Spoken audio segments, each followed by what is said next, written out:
So our first speaker is Dr. Waleed Alhazzani. Waleed is so we're pretty fortunate on Hamilton anyway. We have 2 gastroenterologist intensivists, and Waleed is the first. I've known Waleed since he was a trainee. Waleed is the one who has introduced me to systematic reviews and scoping reviews, and he was a trainee, and I don't remember how many we did, but it was a number out the end of it. Waleed is also other claim to fame is he has been a leader of a group of evidence-based guideline experts who have been the force behind the most recent Surviving Sepsis Campaign guidelines. And so Waleed has led that work both for the regular Surviving Sepsis Campaign guidelines and more recently during the pandemic, a COVID-specific related guideline related to that. So it's my great pleasure to introduce my colleague and dear friend and Dr. Waleed Alhazzani, who is an intensivist at St. Joe's Hospital, and his work talking about guidelines.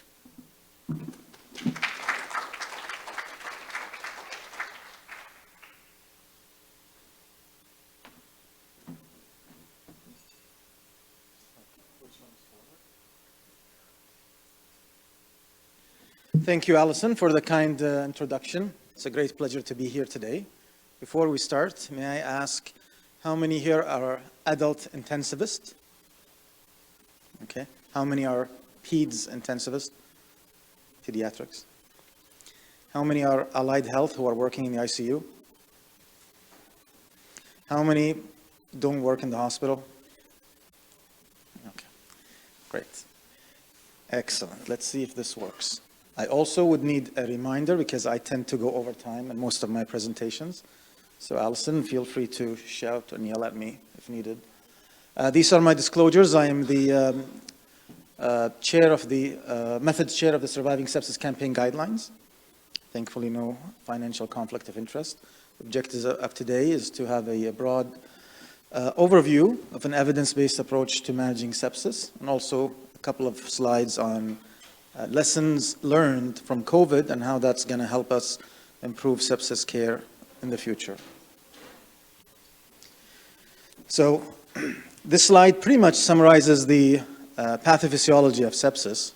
It's a end organ damage that is caused by dysregulated autoimmune or host immune response. So it's basically your immune system is shooting itself in the foot or in the head. And this would explain why there is a lot of heterogeneity in the presentation of these patients and a lot of the issues in clinical trials and guidelines where we try to always have one size that fits all. There are 3 pillars for managing sepsis. I don't have time to go through all of them, but mainly early recognition. I'm sure colleagues have talked about this in previous talks. Early resuscitation and early administration of antibiotics and source control. We can't do a presentation on management of sepsis without mentioning the early goal-directed therapy trial. It's been over 2 decades so far, single-center trial that showed a protocol that incorporated several parameters in the management of patients compared to usual care, and it's called early goal-directed therapy. You know, most of you are familiar with it. If you're not, you don't have to, because the next few slides will explain why. But again, this was one of the most astonishing results, with all the caveats of the trial, but there was a huge reduction in risk of death in the group that received early goal-directed therapy. Since then, the practice of critical care has changed, and people were adopting this approach until, recently, where people start to challenge the components of this early goal-directed therapy. Do we need all the components? Do we need to transfuse patients? Do you need central lines, etc.?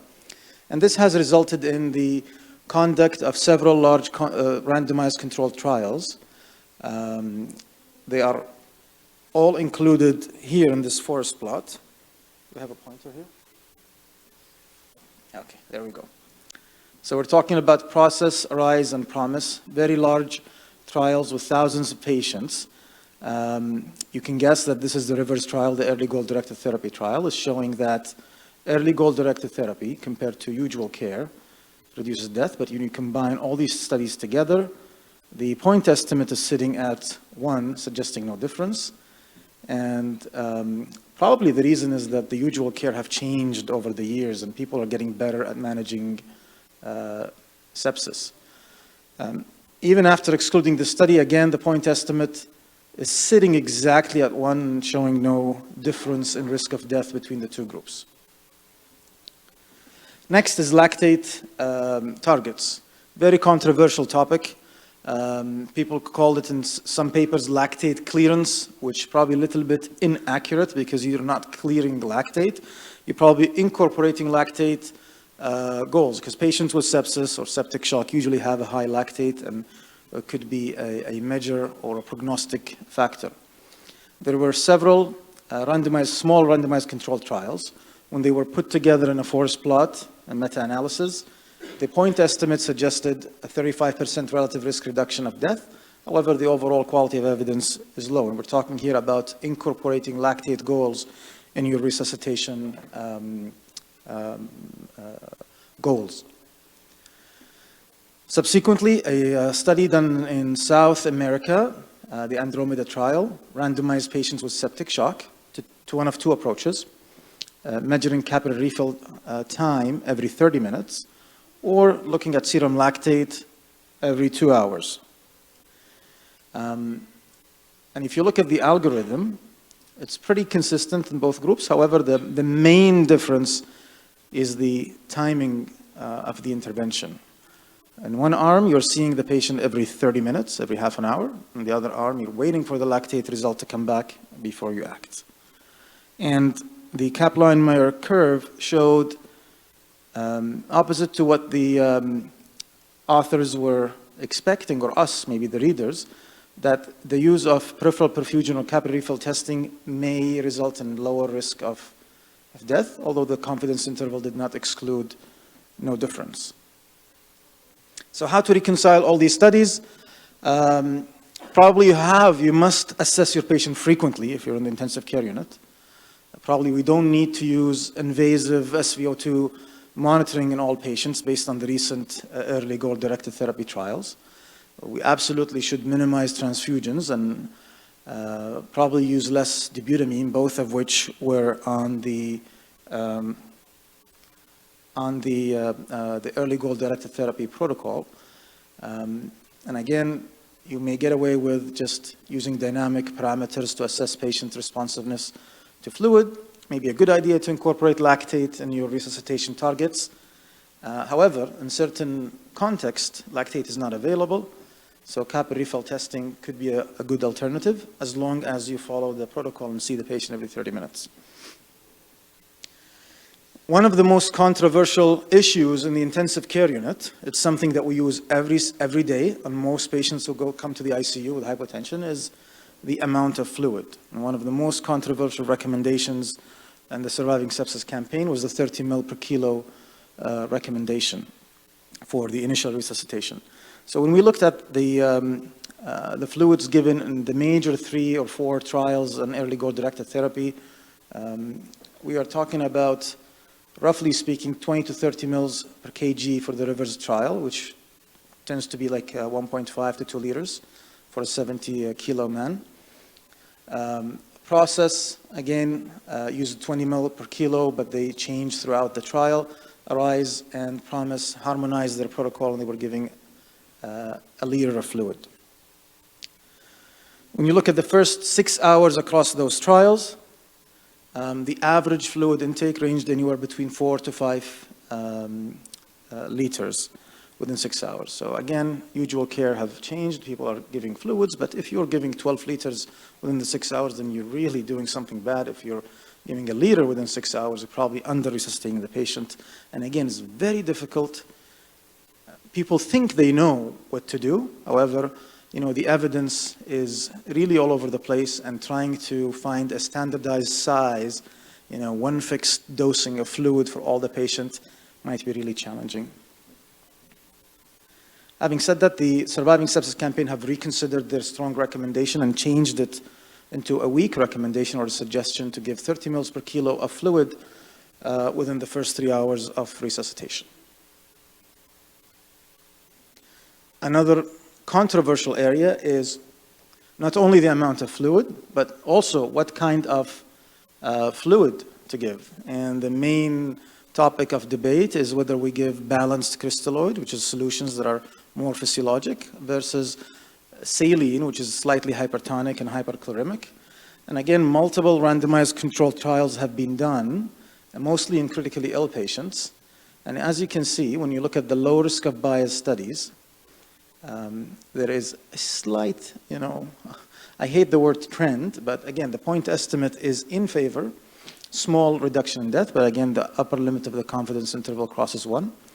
And authors really relied on the low risk of bias studies here with thousands of patients.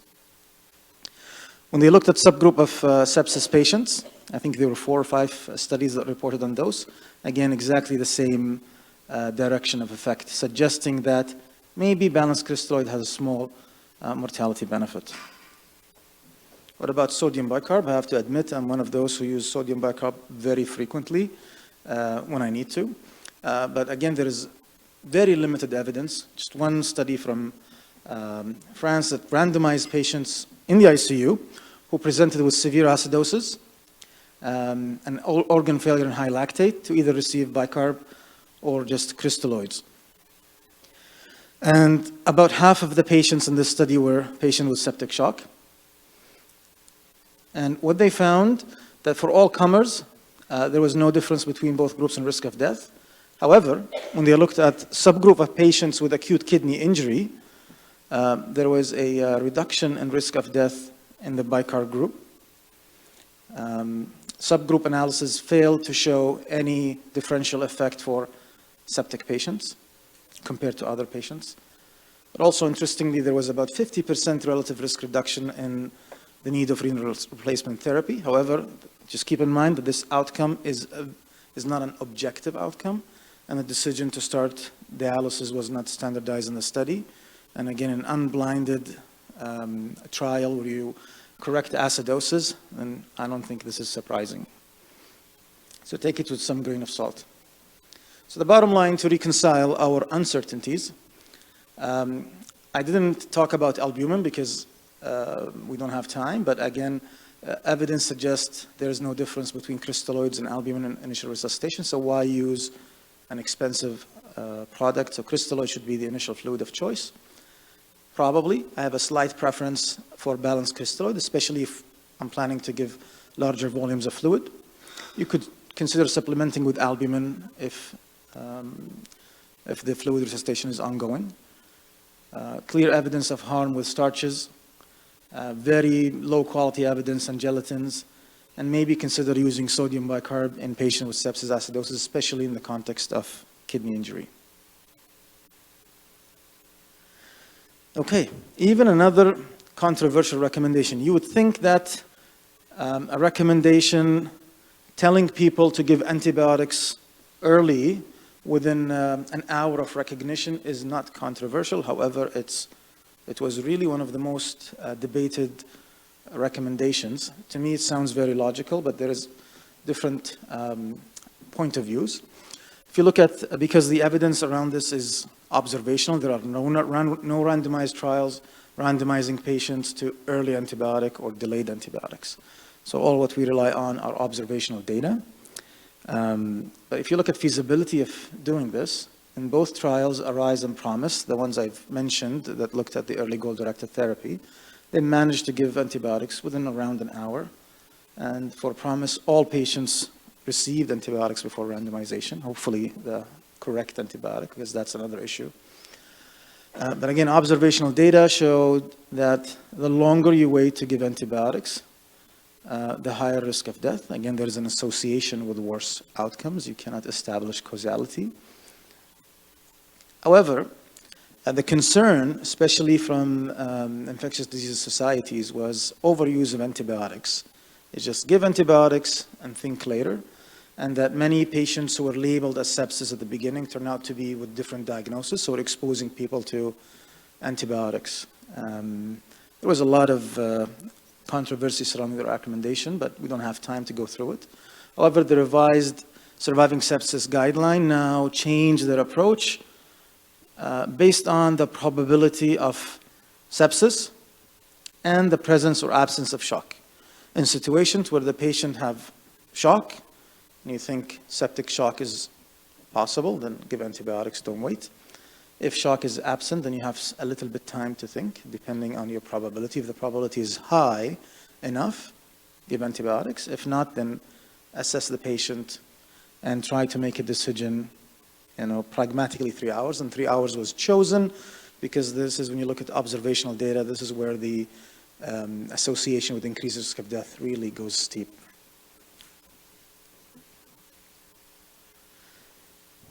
Another controversial issue in the ICU. You realize that we use a lot of interventions in the ICU, but really there is a lot of uncertainty around it. Although most patients will respond to fluids, some of them will progress to needing more support, which is vasoactive agents to help them with the blood pressure. And the Surviving Sepsis Campaign recommends using norepinephrine as the first-line agent. But remember, when I said that it's always difficult to have a one-size-that-fits-all, there are some patients who might not benefit or maybe even harmed by norepinephrine, so those with tachyarrhythmias or fast atrial fibrillation, for example, uncontrolled tachycardia, giving norepinephrine may worsen the situation, and there is a caution remark that came up with the recommendation. There is decent evidence suggesting that adding vasopressin to norepinephrine may improve patient outcomes. Therefore, there is a suggestion for you adding vasopressin as a second agent of choice. The problem is, at least when we made the recommendation, norepinephrine was not on the essential list of medications with WHO. So in some low-income countries, they don't have norepinephrine. So these recommendations may not apply there. And clinicians are faced with using like dopamine, which is, again, there is decent evidence showing that dopamine may be harmful in these situations. Another controversial intervention in the ICU is the use of corticosteroids. And if you follow the literature over the years, studies suggested benefit, then showed no difference, and then suggested benefit, and there's a lot of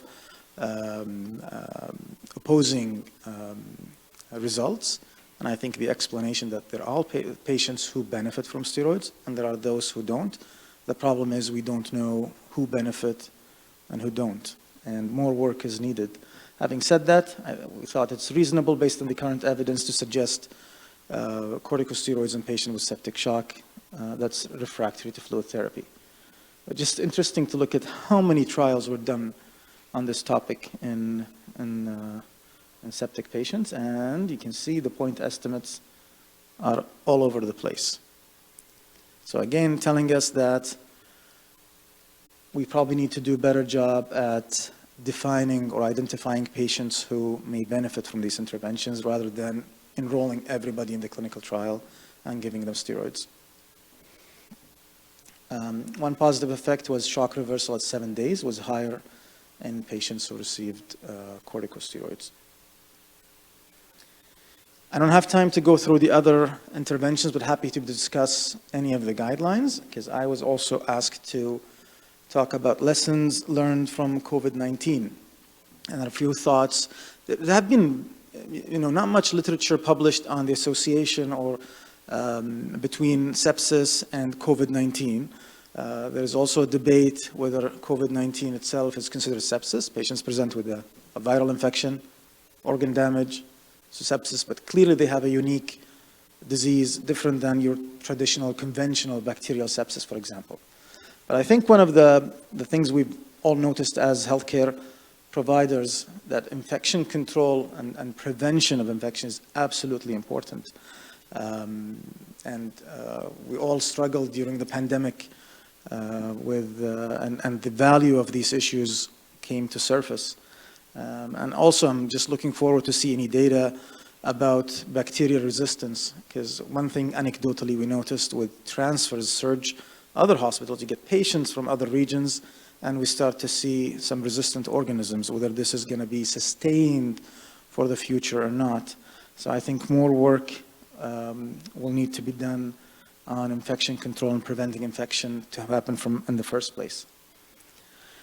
The second that we all struggled with is adequate staffing during the pandemic. So planning for future staffing in ICUs, not specific for sepsis, but from a patient care perspective is absolutely important. The burnout rate went up. I think if you ask any healthcare provider about how things were before and after COVID, we'll all share probably the same answer, that things are a little bit different in the intensive care unit. So probably more focus by doing research on how to retain and maintain a healthy environment in the ICU is important in sepsis care in the future. Again, we all realize that resources are extremely valuable. Even in some countries, they were short of oxygen tanks. Oxygen is available for all of us. And again, hence back to our practice in the past and resuscitating patients. We had lower threshold to transfuse blood, for example, for septic patients based on previous protocol, use dobutamine, use fancy medications. I think people now are thinking twice in terms of, from the clinical aspect, that these resources are extremely valuable, and you really need to link any clinical decision to the best available evidence. Also, I think people started thinking outside the box. 1 minute, okay. So more use of telemedicine and artificial intelligence. There are good examples in sepsis where AI have been used to define phenotypes of septic patients. And I think also understanding the pathophysiology of sepsis is absolutely crucial for the reasons we mentioned. And this is how scientific community was able to develop some interventions effective to treating COVID. Also, we learned that large, rapid clinical trials are crucial. Not only that, but they're also feasible. We've seen studies with thousands of patients done in a very short period of time answering very crucial questions. And lastly, the importance of EBM, left best for last, but we all remember the story of hydroxychloroquine, how observational data, basic research without any clinical trials suggested maybe some in vitro benefit, but also presidents came to advocate for using hydroxychloroquine. And as it turns out, when the collective body of evidence was out, hydroxychloroquine killed people. The risk of death was higher in patients who received hydroxychloroquine. So it's a huge reminder for all of us as healthcare workers that any clinical decision should be based on the best available evidence rather than our gestalt or understanding of physiology purely. And thank you all for listening.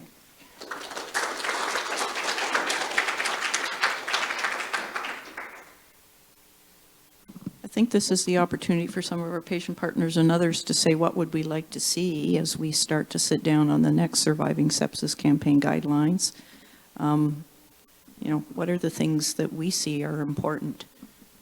Canada's had, and particularly McMaster University's had a big input into the Surviving Sepsis Campaign guidelines. But you're sitting with the one who controls the evidence data coming forward, so. I don't know about that. I do have a question. Sure. So one of the things that I've seen as a gap in the guidelines is recognition of sepsis and the building literature around biomarkers, the use of early warning scores, those sorts of things for sepsis recognition. Do you think there's enough evidence now that that could be one of those recommendations within SCC? Excellent question. I think one of the major challenges, as you highlighted, in managing sepsis is early recognition. Sepsis presents early, similar to many, many other conditions, and the longer you wait in establishing the diagnosis, the harder it is to get treating the patient. So I think it's absolutely crucial. whether we have enough evidence to make solid recommendations. Last time we looked, I wouldn't say we have enough evidence, but we do have room to do more research and leverage things like artificial intelligence to help with analyzing big data, coming up with scoring systems that could help in recognizing patients. In fact, I think in the very near future, there will be like panels for screening patients that will come back within a few hours to tell you whether the patient is likely to have bacterial, viral, or other kind of sepsis versus not. I think that's coming very soon. More questions?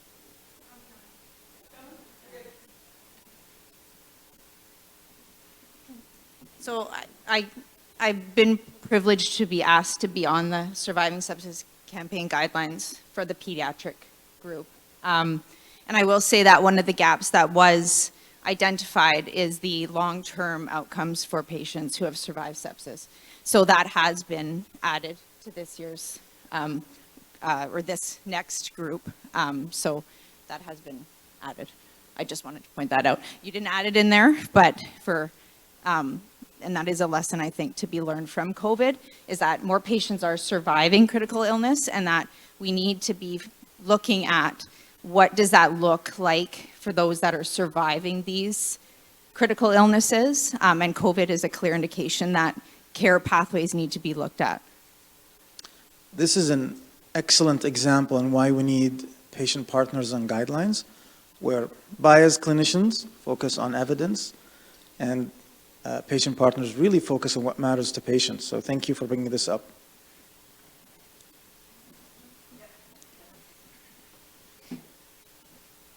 I'm excited about this Surviving Sepsis campaign. I'm a multiple survivor, and I was just wondering if it's possible that maybe perhaps upon admission that there might be something that comes up on my file saying recurrent sepsis so that I can get the care that much faster? Yeah. I think in at least some institutions that we practice in, and I mean, it's pretty obvious, but I think it's depend on the context, but I agree with you. It's absolutely important to have some sort of a mechanism to flag any risk factors for recurrent sepsis or sepsis in general for patients who are admitted to the hospital. Absolutely. Thank you.